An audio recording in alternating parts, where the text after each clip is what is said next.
Well, it's a great pleasure to introduce Peter Kim.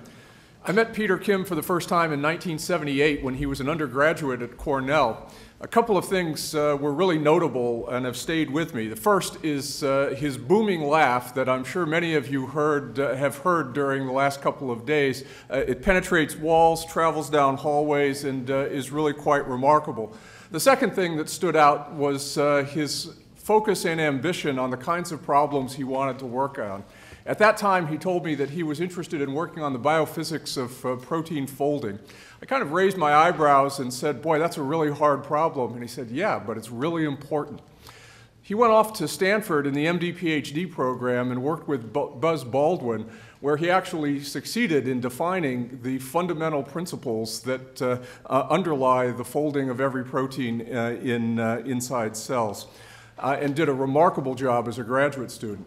He left Stanford to become one of the first crew of Whitehead Fellows at the then new Whitehead Institute in Boston, stayed on the faculty there, and had similarly spectacular success in continuing his work. He defined the structure and principles of the leucine zipper, fundamental protein interaction problem that underlies how proteins such as Phos and Jun make heterodimers. He also defined fundamental mechanisms by which viruses enter cells with the spring-loaded mechanism in influenza virus as well as HIV. This work was very well recognized in the field. He received the National Academy of Sciences Molecular Biology Award, the Hans Neurath Prize of the Protein Society, and he was elected to the Institute of Medicine and the National Academy of Sciences. Nonetheless, in 2001, he was recruited by Ed Skolnick to Merck, and in 2003 was named the president of Merck Research Labs, a position that he continues to hold today.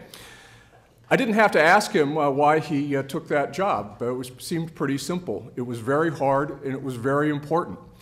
All of the great work that we do in academia and we've heard about these last 2 days will go for naught unless these basic science principles are translated into new therapeutics. And we're very fortunate to have someone of Peter's talent and passion to have been willing to take on this problem.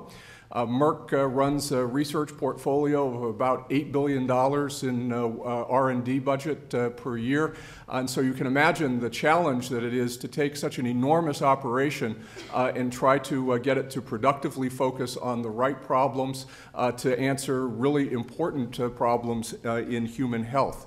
During his time there, a number of fundamental new mechanisms have been exploited to new pharmacology and therapeutics for human diseases, including the human papillomavirus vaccine and sitagliptin for the treatment of type 2 diabetes. And just this week, the very favorable review by the FDA of the protease inhibitor for hepatitis C virus infection.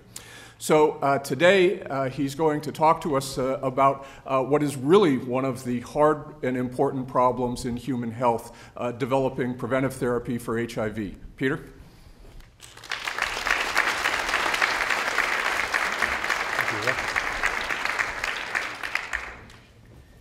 Thank you very much, Rick, and thank you, Bob, and Yale School of Medicine for inviting me to this really wonderful event, which is been a real pleasure to participate in.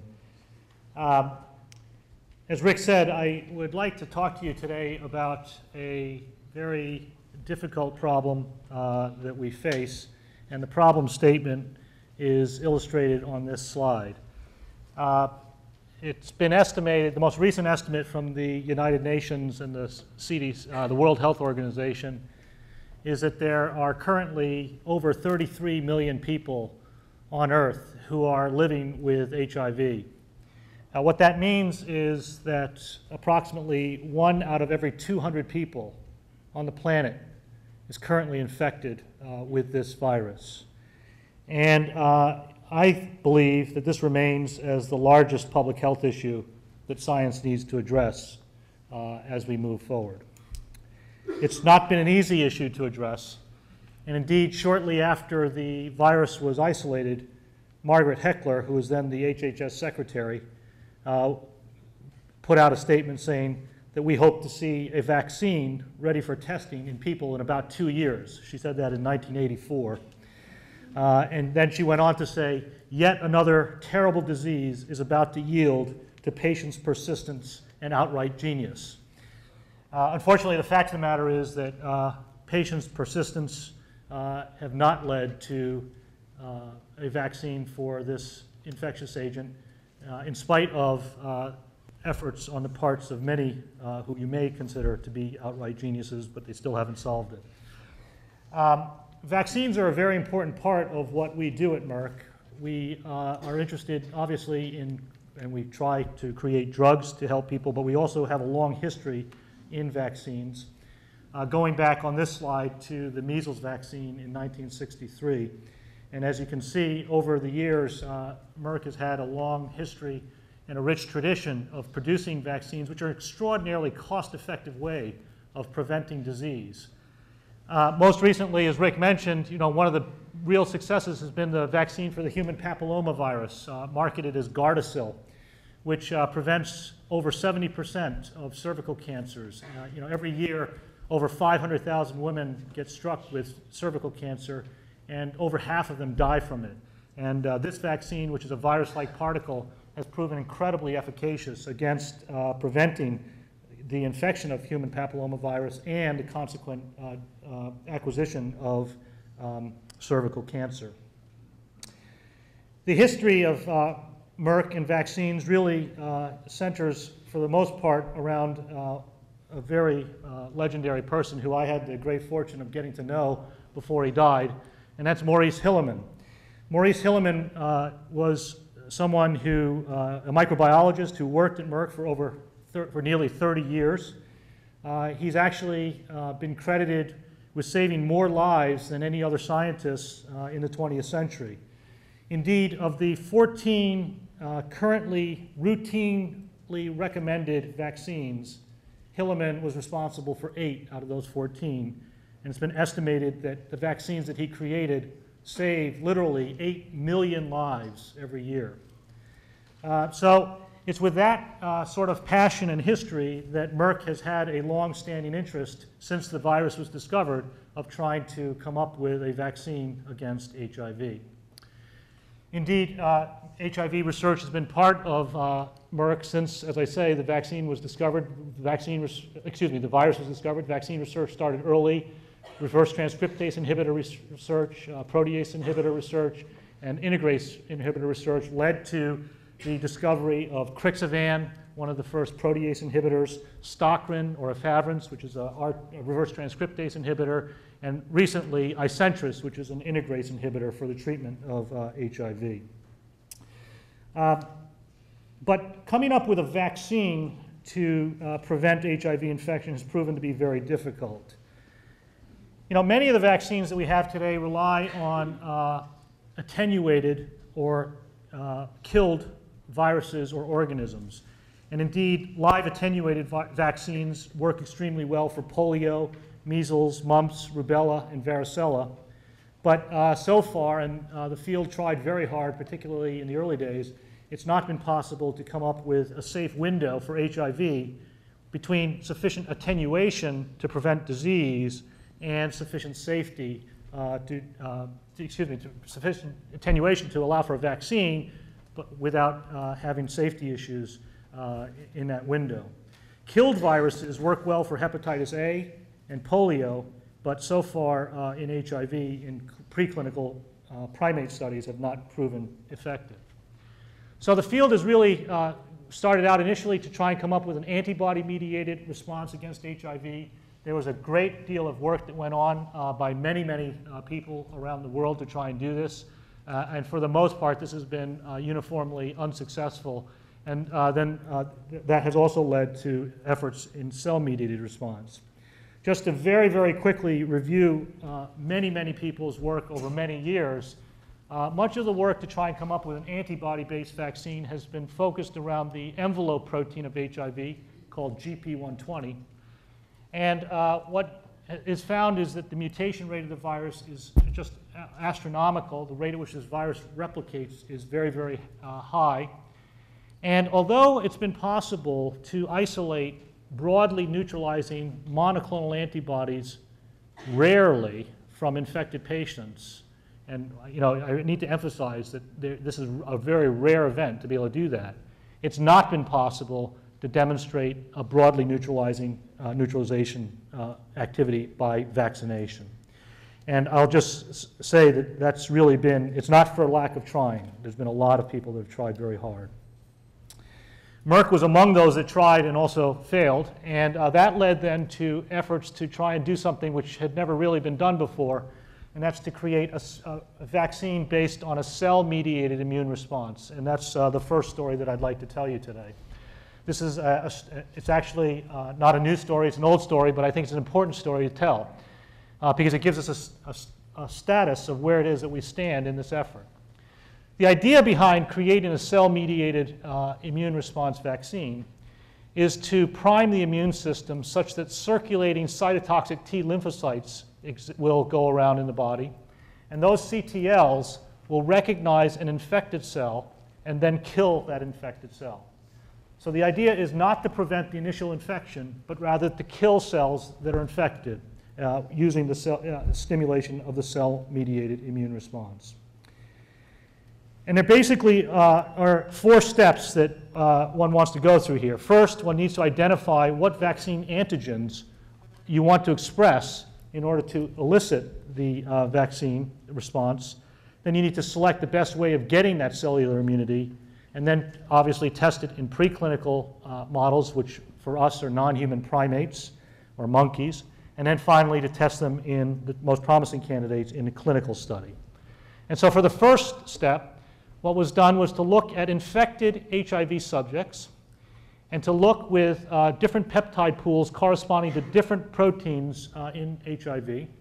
And what's shown here is that there's a very good response across different clades against the GAG, NEF, and POL proteins. And so I'll just tell you that the final vaccine that was tested here included GAG, POL, and NEF as the expression.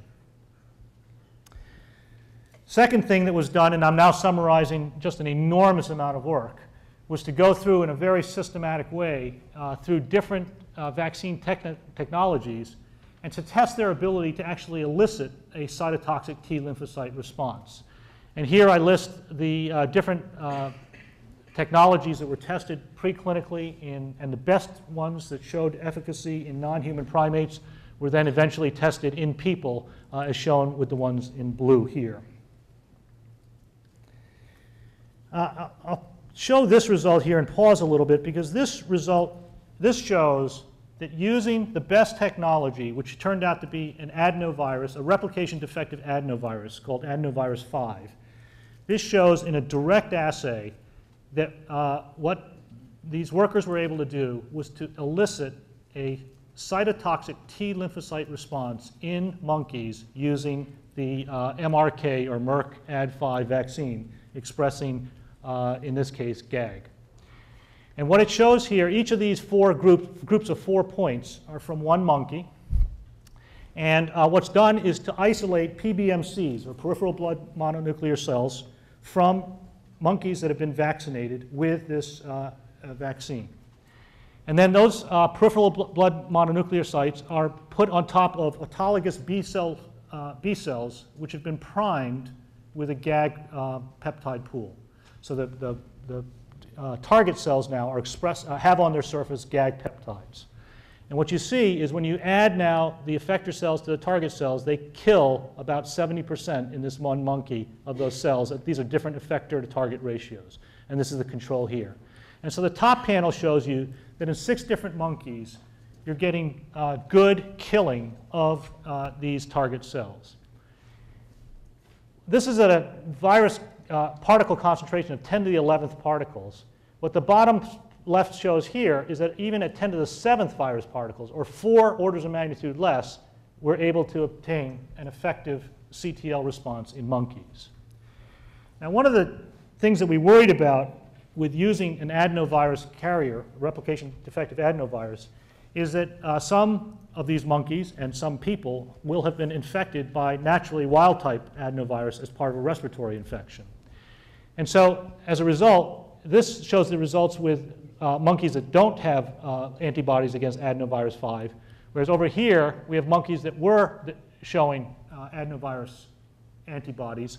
And what you can see is that the response is diminished, but still in 2 out of these 3 monkeys here, there's a solid cytotoxic T lymphocyte response. So the conclusion then is that this vaccine is able to elicit a robust cytotoxic T lymphocyte response against the HIV expressing B cells.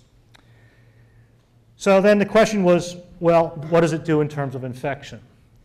So in a typical HIV infection, what happens is in the period of the first few weeks after infection, the virus load rises tremendously, and it hits a peak viral load within a period of weeks. And then the viral load decreases as the immune system kicks in. And different people have different what are called set points, but basically you reach an equilibrium between the virus replicating and the immune system attacking the virus. And that set point can last typically for years. And different people have different set points, and it's been shown very convincingly that the prognosis of the patient depends on the level of the set point. The higher the set point, the worse the prognosis. Ultimately, after a long period of time, the immune system wins and the viral load takes over, and the patient then achieves frank AIDS. So the experiment that was then done was to take monkeys and to immunize them with the Merck Ad5 vaccine expressing GAG, POL, and F.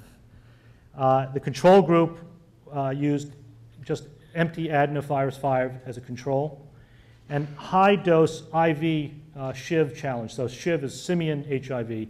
A high-dose IV infection was given, a dose that will guarantee infection. And here are the results on the left-hand side. As you can see, the monkeys that were vaccinated, these are rhesus monkeys. The rhesus monkeys that were vaccinated actually still got infected with this high dose of HIV administered intravenously, but the peak viral load was diminished by approximately 1 log, and the set point was reduced by approximately 3 logs, in some cases coming down to the levels of detection. And that level of the viral set point, as you can see, persisted for up to 2 years. On the right-hand side, on the right-hand side is the GAG-specific CD8 cells. So these are the CTL cells.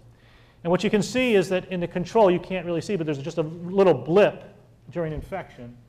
But in the vaccinated monkeys, what you can see is a very rapid amnestic response in the cytotoxic T lymphocytes following infection with with the HIV.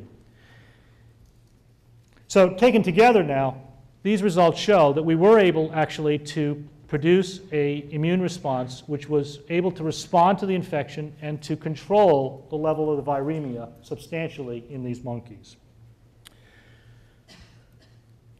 In humans, we showed that we were able to also elicit a durable T cell response. And what I haven't shown you is really an enormous amount of work showing that these responses here, which are based on what's called an ELISpot assay, correlate with the CTL response that I've showed you earlier. And what this shows is that in humans, which have a low adenovirus 5 titer or a high adenovirus 5 titer, we're able to obtain in between 50 and 70% of the subjects a good and durable response against these peptides with a good T cell response as shown here. During the course of the development of the vaccine, from time to time, an individual that we were studying would become infected during the course of the study. And this slide shows the results of one such individual. So this individual is immunized, and at week 8, what's shown here this is overlapping GAG peptide pools. So this is the GAG protein shown here in 9 mer peptide pools.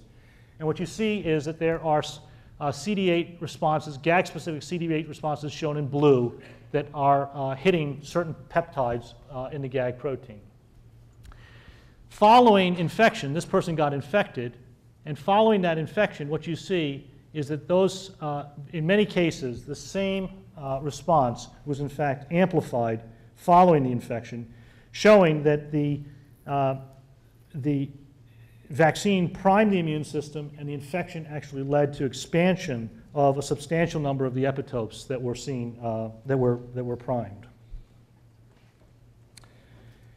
So we're able to get a good response with CD8 positive CTL cells in humans.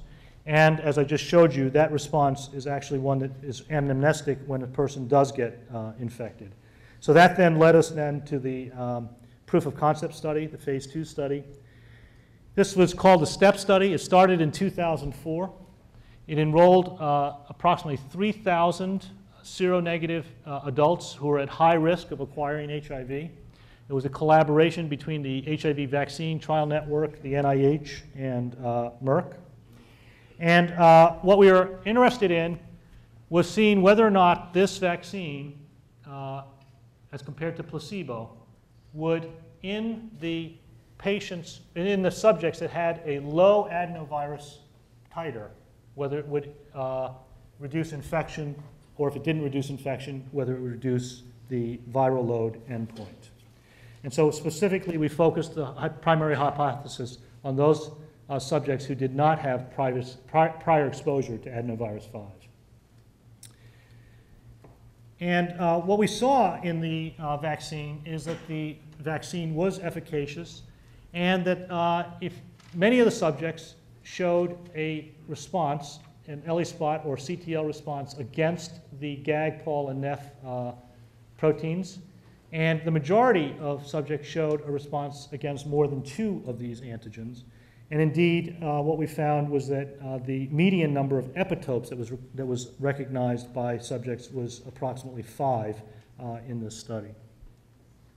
So what about infection? Well, in blue are shown the results for infection now. This is acquisition of infection in the vaccinated subjects. And in black open circles are those in the placebo subjects. So first thing you can see is that overall, the vaccine did not protect against infection. The primary hypothesis was in these subjects here who had not had prior exposure to adenovirus 5. And what you see here in the primary hypothesis is quite clearly the vaccine did not provide protection against infection as compared to the control. The two are practically overlapping. For those subjects that had prior exposure to adenovirus 5, there's actually numerically more subjects that got infected with HIV that had the vaccine than on placebo, a result that's led to much speculation, which I won't go into right now for this part of the talk. So obviously this was a disappointment, and the vaccine, although the vaccine had no effect on infection when we ran the trial.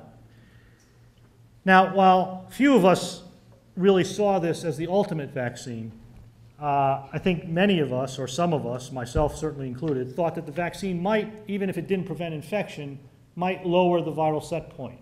It might actually have an effect of boosting the immune system's ability to lower the set point.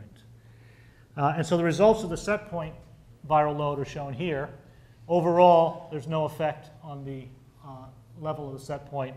And importantly, in the primary hypothesis, where these subjects have not been exposed to adenovirus before, you can see that clearly there's no effect on the viral set point, really a very clear negative result with respect not only to infection, but also with regard to what happens after infection in terms of the viral load. So futility was declared in 2007, 3 years after we started this trial, and the trial was stopped. And we've been making the samples from these trials available to investigators through a collaborative network that Bruce Walker oversees for further analyses. But obviously the results really, I think, clearly demonstrate that the vaccine did not have an efficacious, it was not efficacious in these subjects. And I think it really sets a solid framework for what doesn't work in terms of a cell-mediated vaccine for HIV. Because a vaccine that was tested did show efficacy in rhesus monkeys. And the vaccine that was tested was shown in humans, in the majority of vaccinees, to result in significant T-cell responses exactly the way we wanted. Nonetheless, the vaccine was not effective, as I've just shown you. And so I think it would be reasonable to expect that any next step in terms of testing for cell-mediated immunity can be benchmarked against the cytotoxic T lymphocyte responses that we've seen here in this vaccine leading up to this trial. Overall, it's obviously pretty discouraging because, you know, one gets to a point where one has a hypothesis and one's verified the hypothesis in your best preclinical species, in this case rhesus monkeys, and established that you've achieved the T-cell response that you want in humans, and yet you've seen no effect whatsoever on infection. And I think what this calls for really is for really a step change in terms of the vaccine technologies that we need if we're going to use a cytotoxic T lymphocyte approach to prevention of an HIV vaccine, and certainly work towards understanding how to even get an even greater, more robust CTL response, either through through adjuvants or through manipulation of the immune system in other ways, is something that's going to be very important. I think these results also, though, point to the importance for the field to continue to work on different ways to develop an HIV vaccine based on the humoral or antibody mediated immune response. And one such approach that is being pursued at Merck actually is based on work that started many years ago when I was at the Whitehead Institute at MIT, and ultimately led to a collaboration with Merck, and now has been taken over in large part by John Shiver at Merck, and I'd like to tell you where we stand on that end. Many years ago, in actually 1993, Chave Carr, when she was a graduate student in my lab, discovered what we called a spring-loaded mechanism by which the flu virus influenza infected cells.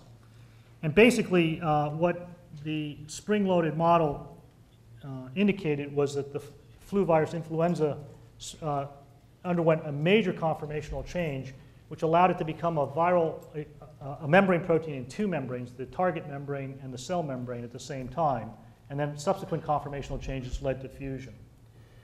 The overall structural hypothesis that we put forward was in fact confirmed in crystallographic studies by the late Don Wiley and his group. And mechanistically, using mutagenesis, Judy White's group at University of Virginia was able to show that she could change residues in this spring and get the virus to no longer infect, although it could still bind to cells. We speculated then, and later went on to show, that the HIV GP120, GP41 envelope protein would also use a similar spring-loaded mechanism. And in that spring-loaded mechanism, the GP120 would bind to the CD4 and the co-receptor, undergo a conformational change, and that would allow GP41 to undergo the spring-loaded conformational change, in which a three-stranded coiled coil would form at the N-terminal end of the protein, and the so-called fusion peptides, which are these hydrophobic peptides about 20 amino acids in length, would insert into the cell membrane, such that this intermediate now would be one in which the protein was inserted into both the cell membrane and anchored in the viral membrane. And then, in a subsequent reaction, the N-terminal end of these helices and the C-terminal region of these proteins would snap together to form this trimer of hairpin, or the 6-helix structure here, which would bring the two membranes together, leading to fusion and allowing the virus nucleic acid to enter the cell. One of the very explicit predictions of this model, which postulated this pre-hairpin intermediate, would be that we should be able to inhibit this fusion reaction by developing specific inhibitors that bound to this pre-hairpin intermediate. Indeed, we were able to design and identify inhibitors that did bind to the pre-hairpin intermediate and that did prevent HIV infection. So, for example, we could take peptides from this C-peptide region over here and make them synthetically, and they would bind to the N-terminal region and prevent infection in a dominant negative sort of way.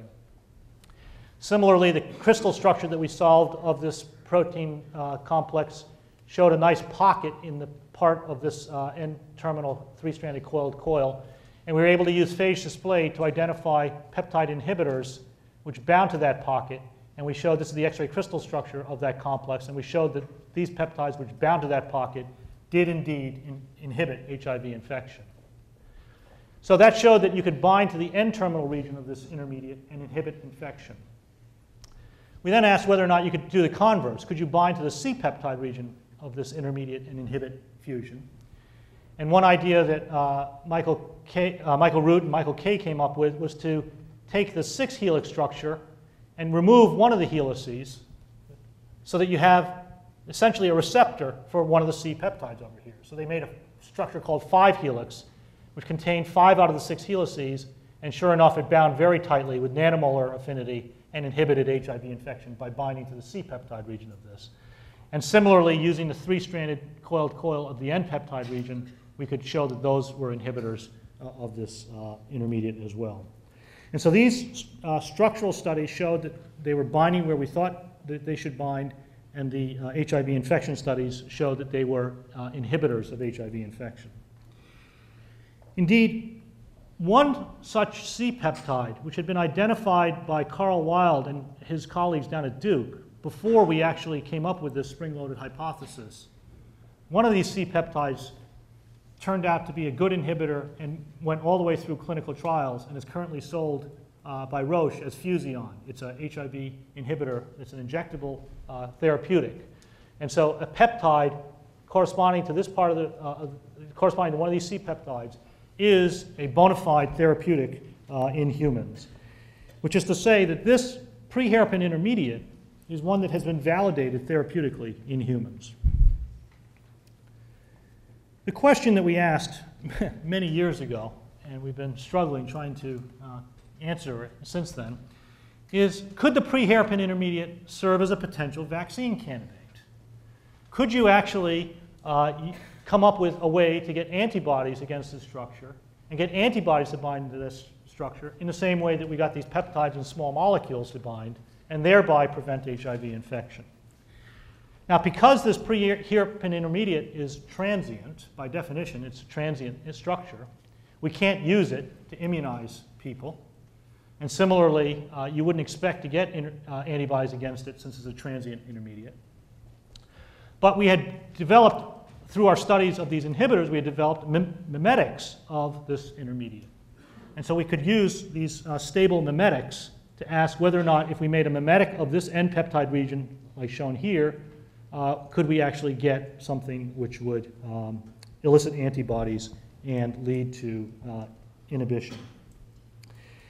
And I can tell you now, without showing you all the negative data, that for many years we tried and were unsuccessful in getting antibody responses that inhibited HIV using this methodology. And we were about to throw in the towel.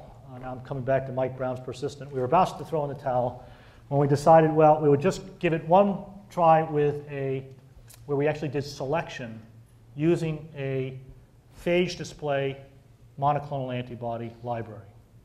And so instead of immunizing animals with these constructs, what we did was to take these constructs and to see if we could pan and pull out from a phage display antibody library an antibody which bound to these mimetics and which inhibited HIV.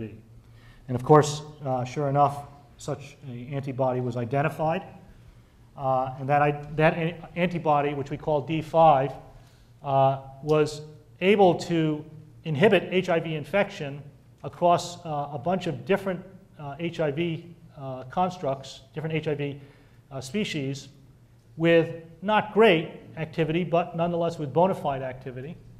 And importantly, it was a broadly neutralizing activity. And when the crystal structure of the antibody bound to the intermediate was solved, it showed that indeed the antibody bound right where we wanted it to, and it showed that there was sufficient room between the cell membrane and the viral membrane for an antibody to reach, which was a concern that we had about the approach. So armed with this then provided proof of concept that an antibody could do what we wanted it to do, even if we couldn't readily elicit them in animals. I'll just say that we've gone on and studied a bunch of different constructs which contain the N-peptide region of GP41. These include different ways of hooking the trimers together covalently. They include ways of shielding the scaffold part of the protein using polyethylene glycol, and they include different lengths of these constructs. And the other thing that we did, was to actually design a mutant envelope protein which fused slower, which stood in the pre-hairpin intermediate for a longer period of time. And that contains a single amino acid substitution at position 570 of valine to alanine. And without going into details, inhibitors which work by binding to the pre-hairpin intermediate work much better against this mutant than inhibitors which bind to other parts of the envelope protein. And what that did was to give us a higher sensitivity to look for the needle in the haystack.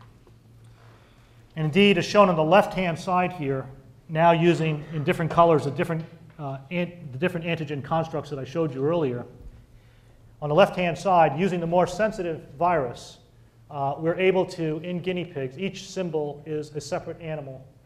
We're able for the first time to see now activity that is protecting, neutralizing against HIV infection. When we use the wild-type virus, that activity is significantly decreased, but nonetheless, with some of the constructs, we're seeing some activity. And ultimately, that led to us focusing in on two of these antigens. And what I show here is data from David Montefiore at Duke, who's the resident expert in screening these things against a bunch of different pseudoviruses from different clinical isolates. And the numbers here are 1 over dilution of unfractionated guinea pig serum. So what you're seeing is that you can take guinea pig serum without purification, unfractionated, and now in some cases at dilutions of greater than 1 in 50 get neutralization of these clinical isolates of HIV. This is the first time that we've been able to demonstrate from unfractionated serum that we can actually detect an anti-HIV activity following immunization. Unfortunately, the results in rabbits were not as good. These are for guinea pigs. And rather than focusing on rabbits, what we're doing is we're moving forward into monkeys. And now we need to see how we do there. I can tell you that based on where we are here, my gut feeling is that we still have a long way to go. But where we're headed is to first assess these immunological responses in monkeys and to see whether or not we can reproduce getting serum which does show activity, neutralizing activity. But then I think we really need to, and it's not just we at Merck, I think it's we as a community, really need to think about other strategies to also enhance the immune focus on this part of the protein. And I'll just say that given what has been tested to date in HIV, in trying to elicit HIV antibodies, it's my personal feeling, and obviously I'm biased here, but it's my personal feeling that this is the most promising approach, even if it is a long way away. It's the most promising approach that we currently have. And I would state the following reasons. First of all, the drug Fusion has provided clinical proof of concept that this is a good therapeutic target. The preclinical experiments, as well as now, well, the preclinical experiments have demonstrated, well, excuse me, the monoclonal antibody and crystal structure have demonstrated that indeed the antibody can get in there, and this is a viable mechanism for doing this. And the preclinical experiments now, for the first time, have given us a response in polyclonal sera that is detectable that we can move forward with. I should also say that these parts of the proteins that we're dealing with are highly, highly conserved. And one of the reasons why they're highly conserved is, I think, because they have to actually be able to fold up into two very different conformations. In the native structure, they're folded essentially as an unfolded loop. And then when they go into the pre-hairpin intermediate, they fold up into alpha helices. So they're two very different structures. And so amino acid substitutions need to be accommodated in both of those structures in order to survive. And so probably as a result of that, when you look across different strains, there's a high level of conservation in these regions of the protein. So the prospect of getting a broadly neutralizing activity, as we have seen preclinically, is one that, if I want to be an optimist like Charles, I can be optimistic about as we move forward. So, the work that I've talked about actually spans, well, gosh, it goes back 20 years, 25 years, and I've only focused on part of this. John Shiver really, as I said at the beginning, has headed up much of this work. Mike Robertson was responsible for the clinical monitor for the STEP study. The work that I talked about originated at the Whitehead at MIT. Really, I would in particular focus on Chave Carr, David Chan, and Debbie Eckert for their work here. The HVTN and the NIH, as I said, were collaborators on the trial. And much of the work that I haven't told you about, which are in large part often negative results, were also extensive collaboration with the academic community and the biotech community as we try in our efforts here to do something about this really great medical problem that we face as a scientific community. So thank you very much.